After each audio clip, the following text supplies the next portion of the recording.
Video എത്രത്തോളം clarity ഉണ്ട് എന്ന് എനിക്കറിയില്ല. പക്ഷെ നിങ്ങളെ സംബന്ധിച്ച് നോക്കുകയാണെങ്കിൽ ഇപ്പോൾ റഷ്യയിലേക്ക് കയറി വരുന്നവരുടെ ഭാഗ്യമാണ്, വളരെ ലക്കി ആയിട്ടുള്ള ആളുകളാണ് എന്നാണ് എനിക്ക് പറയാനുള്ളത്. അതിനുള്ള റീസൺ എന്ന് പറഞ്ഞു കഴിഞ്ഞാൽ നിങ്ങൾക്ക് ഏറ്റവും ഹാപ്പി ആയിട്ടുള്ള ഒരു കാര്യം നിങ്ങളുടെ അടുത്ത് പറയാൻ വേണ്ടിയിട്ടാണ് വന്നിട്ടുള്ളത്. റഷ്യയിലുള്ള ഒരു നമ്മുടെ ഏറ്റവും വളരെ ഒരുപാട് പേർക്ക് ആസ്മ പ്രോബ്ലംസ് ഉള്ള ആളുകളുണ്ട്, അതുപോലെ തന്നെ ബ്രീത്തിങ് ഇഷ്യൂസ് ഉള്ള ആളുകളുണ്ട്. അവർക്കൊക്കെ ഒരു നല്ല ഒരു ന്യൂസാണ്. എന്താന്ന് പറഞ്ഞു കഴിഞ്ഞാൽ നമ്മുടെ റഷ്യയിലുള്ള വിന്റർ ഇവിടെ അവസാനിച്ചിരിക്കുകയാണ്. റഷ്യയിൽ മോസ്കോയിലൊക്കെ അപ്പം നല്ല വെയിലാണ്, നല്ല ക്ലൈമറ്റൊക്കെ ചേഞ്ച് ആയിരിക്കുകയാണ്. അപ്പോൾ അടിപൊളി ക്ലൈമറ്റ് ആണ്, ഒരു രക്ഷയില്ലാത്ത നല്ല അടിപൊളി ക്ലൈമറ്റ് ആണ്. അപ്പോൾ എല്ലാവർക്കും മല്ലു ലൈഫ് ഇൻ റഷ്യ എന്ന പുതിയൊരു വീഡിയോയിലേക്ക് സ്വാഗതം.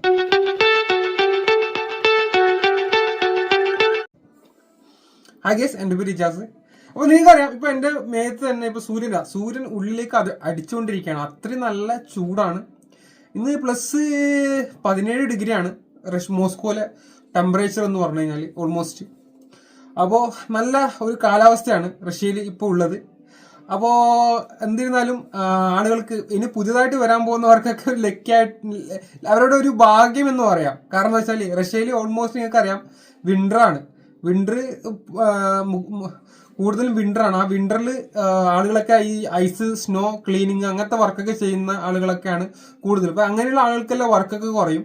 അപ്പോൾ ഇപ്പോൾ നമുക്ക് ഏറ്റവും കൂടുതൽ ഇപ്പം പല ആൾക്കാർക്കും റൂമിൽ ഈ ഹീറ്റർ ഉള്ളത് കാരണം നമുക്ക് ആ തണുപ്പ് അറിയത്തില്ല റഷ്യയിൽ. പക്ഷെ ഇപ്പോൾ അങ്ങനെയല്ല, നമുക്ക് ഇനി ജനലൊക്കെ തുറന്നിട്ടിട്ട് നമുക്ക് സുഖമായിട്ട് രാത്രി ജോലിയൊക്കെ കഴിഞ്ഞ് വന്ന് കിടന്നുറങ്ങാൻ പറ്റിയിട്ടുള്ള ഒരു സാഹചര്യമാണ് ഇപ്പോൾ ഉള്ളത്. കാരണം റഷ്യയിൽ അടിപൊളി സമ്മറാണ് വന്നിരിക്കുന്നത്. കഴിഞ്ഞ അതിന്റെ മുമ്പത്തെ വർഷമൊക്കെ ഫ്രീസിങ് ആയിരുന്നു, അത്രയും ഫ്രീസിങ് ആയിരുന്നു. പക്ഷെ ഇപ്രാവശ്യം അത്രയും വലിയ തണുപ്പൊന്നും റഷ്യയിൽ മോസ്കോയിൽ ഉണ്ടായിരുന്നില്ല.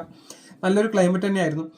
പക്ഷേ എനിക്ക് നിങ്ങളുടെ അടുത്ത് പറയാനുള്ളത്, പക്ഷെ ഇപ്പോൾ ഒരുപാട് ജോലി ഓപ്പർച്യൂണിറ്റീസ് റഷ്യയിൽ ഇപ്പോൾ വന്നുകൊണ്ടിരിക്കുകയാണ്. കാരണം വെച്ചാൽ ഇപ്പോഴത്തെ ഒരു സാഹചര്യത്തിൽ ഇപ്പോൾ റഷ്യയിലുള്ള ആളുകൾക്കാണെങ്കിൽ കൺസ്ട്രക്ഷനുമായിട്ട് ബന്ധപ്പെട്ട ജോലികൾ, അതായത് വിന്ററിലൊക്കെ നമ്മളെ ആളുകളെ സംബന്ധിച്ച് നോക്കുകയാണെങ്കിൽ, നമ്മളെ ഇന്ത്യയിൽ നിന്ന് വരുന്ന ആളുകളെ സംബന്ധിച്ച് നോക്കുകയാണെങ്കിൽ വിന്ററിൽ അവർക്ക് ആ ഒരു കൺസ്ട്രക്ഷൻ വർക്ക് ചെയ്യാൻ പറ്റില്ല. കാരണം എന്ന് വെച്ചാൽ രാവിലെ ഒരു 8 മണി മുതൽ വൈകുന്നേരം ഒരു 6-7 മണി വരെയൊക്കെ ജോലി 12 മണിക്കൂർ തുടർച്ചയായി പുറത്ത് നിന്ന് ചെയ്യാന്നുള്ളത് വളരെ ബുദ്ധിമുട്ടുള്ള ഒരു കാര്യം തന്നെയാണ്. പക്ഷെ എന്ന് പറഞ്ഞാൽ നമ്മുടെ കൈയൊക്കെ ഫ്രീസായി പോകും, അത്രയും തണുപ്പാണ്. -30 -35 എന്നൊക്കെ പറയുമ്പോൾ നമ്മൾ വായുവോട് പറയുന്ന പോലെയല്ല, നമ്മളെ കാണാൻ നല്ല അടിപൊളി നല്ല രസമുണ്ടാവും ഇത് കാണാനായിട്ട്.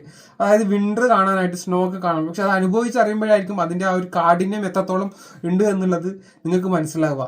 അപ്പോൾ വിന്റർ ഇപ്പം കഴിഞ്ഞു. ഇപ്പൊ കൺസ്ട്രക്ഷനുമായിട്ട് ബന്ധപ്പെട്ട ആളുകൾക്ക് കൺസ്ട്രക്ഷനുമായിട്ടുള്ള ജോലികളൊക്കെ ഒരുപാട് ഓപ്പർച്യൂണിറ്റീസ് റഷ്യയിൽ ഒരുപാട് വേക്കൻസികൾ വന്നുകൊണ്ടിരിക്കുകയാണ്. അതുപോലെ തന്നെ ഒരുപാട് ആളുകൾക്ക് കയറി വരാനുള്ള ഓപ്ഷൻസ് ഉണ്ട്. അപ്പം നിങ്ങളോട് പറയാനുള്ളത് ലീഗലായിട്ടുള്ള വിസയിൽ തന്നെ കയറി വരിക.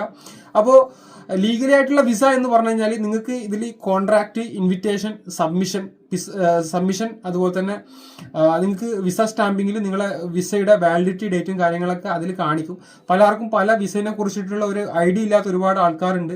വിസ എന്ന് പറഞ്ഞു കഴിഞ്ഞാൽ പല പ്ലംബിങ്, പിന്നെ അതുപോലെ തന്നെ ഇലക്ട്രിക് വർക്ക്, അതുപോലെ തന്നെ വെൽഡിംഗ് വർക്ക് എന്നൊക്കെ പറഞ്ഞിട്ട് ഒരുപാട് ആൾക്കാർ എനിക്ക് മെസ്സേജ് അയക്കുന്നുണ്ട്, പിന്നെ ഓപ്പർച്യൂണിറ്റീസ് വന്നിട്ടുണ്ട് എന്ന് പറഞ്ഞിട്ട്. പക്ഷെ അതിലൊക്കെ വളരെ തുച്ഛമായ ശമ്പളമാണ് അവർ പറയുന്നത്.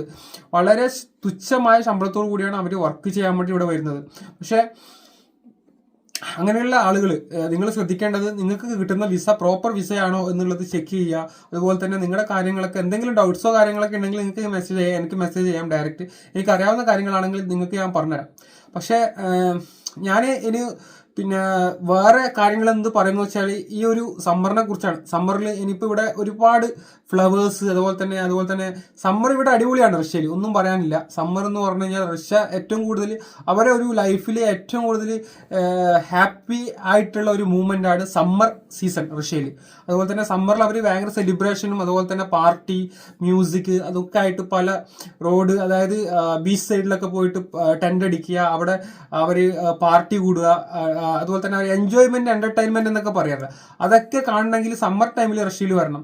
അതുപോലെ തന്നെ ഒരുപാട് ബീച്ചുകളുടെ സൈഡിലൊക്കെ പോയി കഴിഞ്ഞാൽ നിങ്ങൾക്ക് അവർ എങ്ങനെയാണ് എന്റർടൈൻമെന്റ്, എൻജോയ്മെന്റ് അവരെങ്ങനെ ചെയ്യുന്നതാണ്. കാരണം റഷ്യക്കാരെ സംബന്ധിച്ചിടത്തോളം അവർ കൂടുതലും ഈ സമ്മർ ഇഷ്ടപ്പെടുന്ന ആൾക്കാർ, പക്ഷെ വിന്റർ ഇഷ്ടപ്പെടുന്ന ആൾക്കാരുണ്ട്. സമ്മർ ഇഷ്ടപ്പെടുന്നത് കാരണം നമ്മുടെ നാട്ടിലേക്ക് വരുന്നത് അവർ ഒരു ബിക്കിനി ആയിട്ടുള്ള ഡ്രസ്സും കാര്യങ്ങളൊക്കെ ധരിച്ചു വരുമ്പോൾ നമ്മുടെ നാട്ടിലെ ചില അലവലാദികളായിട്ടുള്ള ആളുകൾ അവർ വിചാരിക്കുന്നത് എന്ന് പറഞ്ഞു കഴിഞ്ഞാൽ ഇവർ വളരെ മോശമായിട്ടുള്ള ആൾക്കാരാണ്. അങ്ങനെ ചിന്താഗതി അവർ ഒരു എന്താ പറയുക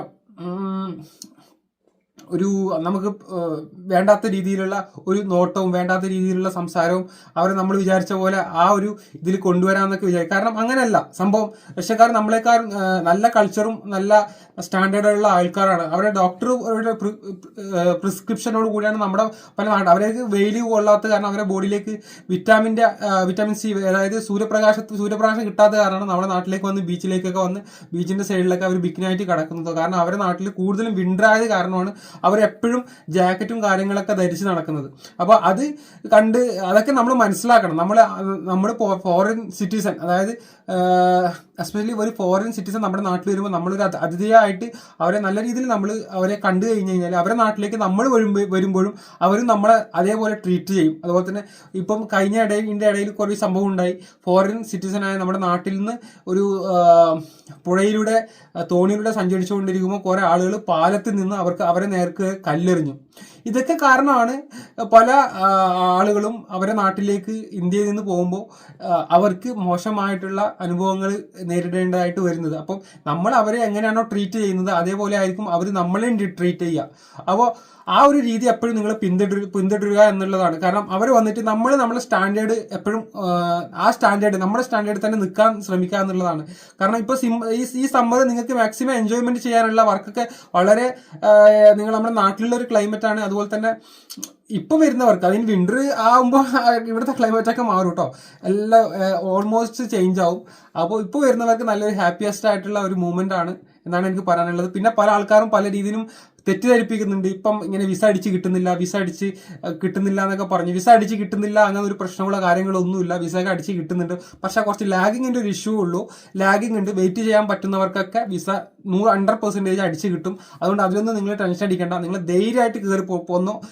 റഷ്യ എന്ന രാജ്യം എല്ലാ രാജ്യത്തെക്കാളും കൂടുതലും നമ്മൾ ഇന്ത്യൻസിനോട് കുറച്ചും കൂടി കോർപ്പറേറ്റ് ആയിട്ട് പോകുന്ന ഒരു രാജ്യം കൂടിയാണ്. ഇന്ത്യൻസിൻ്റെ അടുത്ത് കുറച്ചും കൂടി നല്ല രീതിയിൽ പോകുന്ന ഒരു രാജ്യം കൂടിയാണ്. പക്ഷെ എല്ലാവരും അല്ല, അതിൽ പല ഉടായ്പില്ല ആൾക്കാരുണ്ട്. ഉടായ്പില്ല ആൾക്കാർ എല്ലാ രാജ്യത്തും ഉണ്ട്. അങ്ങനെ മോശം ചിന്താഗതിയിലുള്ള ആൾക്കാർ നമ്മുടെ നാട്ടിലുണ്ട്. ഇപ്പം നമുക്കറിയില്ല, നമ്മുടെ നാട്ടിലുള്ള ചില ആൾക്കാർ തന്നെ ഒരു ജെന്യൂൻ ആയിട്ടുള്ള ഒരു വീഡിയോ ചെയ്യുമ്പോൾ അതിനെതിരെ മോശമായ രീതിയിൽ വീഡിയോ ചെയ്യുന്ന ആളുകളൊക്കെ നിങ്ങൾക്ക് കാണാൻ പറ്റും. അങ്ങനെയുള്ള പക്ക ഫ്രോഡുകളൊക്കെ നിങ്ങൾക്ക് കാണാൻ പറ്റും.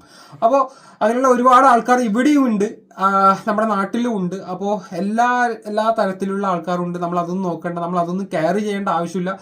നമ്മളെ കാര്യങ്ങളായിട്ട് മുമ്പോട്ട് പോവുക എന്നുള്ളതാണ് നമ്മളെ ബിസിനസ്, നമ്മളെ ജോലി എന്താണ് നമ്മുടെ ജോലി, ആ ജോലി എടുത്ത് മുമ്പോട്ട് പോവുക. ഞാനും പല ആൾക്കാരും എന്നെ കുറിച്ച് പറയുന്നുണ്ട്, നീ ജോലി എടുക്കാതെ അത് ചെയ്യുന്നുണ്ട്. ജോലി എടുക്കാതെ അല്ല, ഇതൊക്കെ ഒരു ജോലിയാണ് മോനെ. ജോലി എന്ന് പറഞ്ഞു കഴിഞ്ഞാൽ ഒരു പേപ്പർ വർക്ക് ചെയ്യുക, ഒരാളെ എയർപോർട്ട് പിക്കപ്പ് ചെയ്യാൻ പോവുക, മെഡിക്കൽ എടുത്തു കൊടുക്കുക, അവരെ രജിസ്ട്രേഷൻ ചെയ്ത് കൊടുക്കുക, പാസ്പോർട്ട് ട്രാൻസ്ലേഷൻ ചെയ്ത് കൊടുക്കുക, അതുപോലെ തന്നെ അവരെ കൊണ്ടുപോയിട്ട് അവിടുന്ന് എല്ലാ കാര്യങ്ങളും ചെയ്തിട്ട് അവർ ഹോസ്റ്റൽ രജിസ്ട്രേഷൻ കാര്യങ്ങളൊക്കെ എടുത്തു കൊടുത്ത് അവർക്ക് അതുപോലെ തന്നെ അവരെല്ലാ കാര്യങ്ങളും ചെയ്ത് അവരെ കമ്പനിയിലേക്ക് കയറ്റി കൊടുക്കുന്നവരെയുള്ള കാര്യങ്ങളൊക്കെ ജോലിയാണ് മോനെ. അതൊക്കെ ഒരു ജോലിയാണ്. അതൊന്നും ജോലി കാരണം എന്താ വെച്ചാൽ അത്രയും റിസ്ക് ഫാക്ടറാണ്. ഒരു നാട്ടിൽ നിന്ന് ഒരു മനുഷ്യനാണ്. ആ മനുഷ്യൻ വരുമ്പം ആ ഒരു മനുഷ്യനെ സംബന്ധിച്ച് നോക്കുകയാണെങ്കിൽ അയാൾ നാട്ടിൽ നിന്ന് കയറി വരുമ്പം ആ മനുഷ്യന് വേണ്ട പാർപ്പിടം, അതുപോലെ തന്നെ അവന് താമസിക്കാനുള്ള സ്ഥലം, അവനുള്ള ഫുഡ്, അപ്പോൾ അതുപോലെ തന്നെ അവന് ട്രാൻസ്പോർട്ടേഷൻ, അവൻ്റെ എക്സ്പെൻസ്, അവൻ്റെ മെഡിക്കല്, രജിസ്ട്രേഷൻ, ബയോമെട്രിക്സ്, അതുപോലെ തന്നെ അവർക്ക് വേണ്ടിയിട്ടുള്ള ജോബ്, ബേസിക് ആയിട്ടുള്ള ഇതൊക്കെ ചെയ്തു കൊടുക്കുക എന്നുള്ളത് ഒരു ജോലിയാണ്. വളരെ റിസ്ക് ഫാക്ടറാണ്, ഏറ്റവും റിസ്ക് ഫാക്ടറാണിത്. ചെറിയ ഒരു സംഭവമല്ല. നീ വിചാരിക്കുന്ന പോലെയൊന്നുമുള്ള കാര്യങ്ങളൊന്നുമല്ല. നീ ആളുകളെ പല രീതിയിലും ചില ആളുകളുണ്ട്, പല രീതിയിലും ആളുകളെ തെറ്റിദ്ധരിപ്പിക്കുന്ന ആളുകളുണ്ട്. അപ്പോൾ ഇവന്മാരുടെ പക്ക ഫ്രോഡിലൊന്നും പോയി വീഴാതിരിക്കുക. ഇങ്ങനെയുള്ള പക്ക ഫ്രോഡുകളെ വീണ്ടും ഞാൻ പ്രതികരിക്കുക തന്നെ ചെയ്യും. ഇങ്ങനെയുള്ള ആളുകൾക്കെതിരെ പ്രതികരിക്കുക തന്നെ ചെയ്യും. ഇങ്ങനെയുള്ള ആളുകൾ പക്ഷെ ഞാൻ ആരോടും പറയുന്നില്ല എന്നെ വിശ്വസിച്ച് എൻ്റെ കയ്യിൽ പൈസ ഏൽപ്പിക്കണമെന്നോ എനിക്ക് പൈസ തരണമെന്നോ ആരോടും പറയുന്നില്ല. നിങ്ങൾക്ക് ആരെയാണ് വിശ്വാസം അവരായിട്ട് നിങ്ങൾ ഡീലായിട്ട് നിങ്ങൾ ചെയ്യുക. നിങ്ങൾ എവിടത്തേക്ക് വേണമെങ്കിൽ നിങ്ങൾ പോയിക്കോ, എൻ്റെ കയ്യിൽ നിങ്ങൾ പൈസ ഒന്നും തരേണ്ട ആവശ്യമില്ല. നിങ്ങൾ എൻ്റെ കയ്യിൽ എന്നെ വിശ്വസിച്ച് പാസ്പോർട്ടോ നിങ്ങളെ വിസ എനിക്ക് ചെയ്തു തരോ എന്നും ചോദിച്ചിട്ടൊന്നും വിളിക്കേണ്ട ഒരു ആവശ്യമില്ല. നിങ്ങൾക്ക് വിശ്വാസം ഇല്ലെങ്കിൽ നിങ്ങൾ ഒന്നിലും നിൽക്കേണ്ട ആവശ്യമില്ല എന്നാണ് എനിക്ക് പറയാനുള്ളത്. എനിക്ക് എല്ലാവരോടും എപ്പോഴും തെളിവ് ഇങ്ങനെ കാണിച്ചു കൊണ്ടിരിക്കാൻ പറ്റില്ല. അതിനുള്ള തെളിവുകൾ ഞാൻ എൻ്റെ വീഡിയോയിലൂടെ ഞാൻ ശരിക്കും റിയലായിട്ട് കാണിച്ചിട്ടുണ്ട്. പല ആൾക്കാരും വീഡിയോ കുറച്ച് കണ്ടിട്ട് ആ വീഡിയോ സ്കിപ്പ് ചെയ്ത് പോവാണ്. എന്നിട്ട് ഒരു കാര്യമില്ല. വീഡിയോ നിങ്ങൾ മുഴുവനായും കണ്ടു കഴിഞ്ഞാൽ മാത്രമേ അതിൻ്റെ നിജസ്ഥിതി എന്താണെന്നുള്ളത് നിങ്ങൾക്ക് മനസ്സിലാകത്തുള്ളൂ. അപ്പോൾ എന്തിരുന്നാലും നിങ്ങളോട് ഈ കാര്യങ്ങൾ നിങ്ങളൊന്ന് കൺവിൻസ് ചെയ്യാന്നുള്ള രീതിയിലാണ് ഈ ഒരു വീഡിയോ ചെയ്തത്. അപ്പോൾ വീഡിയോ ഇഷ്ടപ്പെട്ടാൽ ലൈക്ക് ചെയ്യുക, ഷെയർ ചെയ്യുക, സബ്സ്ക്രൈബ് ചെയ്യുക.